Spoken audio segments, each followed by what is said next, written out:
يا مساء الفل. لو انت شغال في التستنج او لسه بتبدأ، اكيد سمعت جملة ال API اهم من ال UI. بس ليه؟ وازاي تختبر حاجة انت مش شايفها بعينك؟ في السلسلة دي هنمشي مع بعض من الصفر لحد ما نبني اوتوميشن فريم كامل لل API. يعني ايه API اصلا؟ بكل بساطة خلينا نبدأ بمثال.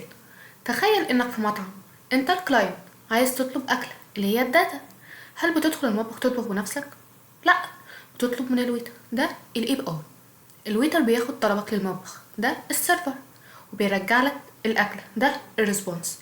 ال API هو حلقة الوصل.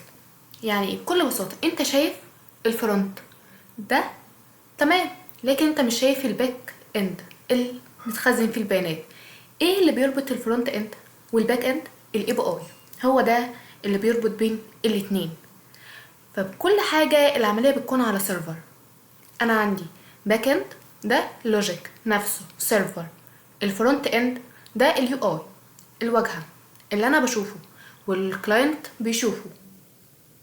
الاي بي اي بقى، الاي بي اي بيتواصل، بيخلي الكلاينت سايت يتواصل مع السيرفر بكل بساطة.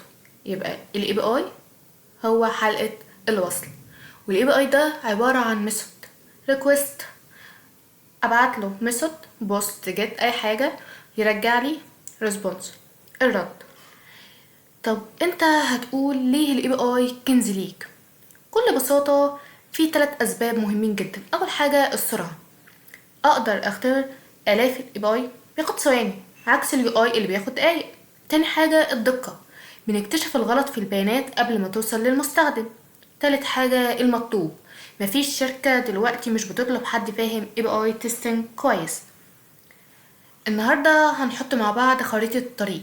السلسلة بتاعتنا هتقسم كده. هنبدأ ببوست مان. بوست مان ده التول اللي احنا هنستخدمها عشان نطبق ال API، وعشان نفهم يعني ايه request ويعني ايه method. وهنتعلم مع بعض الجيسون وازاي نقرأ البيانات اللي راجعة. وفي الاخر هندخل مع بعض في الاوتوميشن باستخدام الجافا. الحلقة الجاية هنفتح مع بعض البوست مان وهنعمل اول ريكوست حقيقي.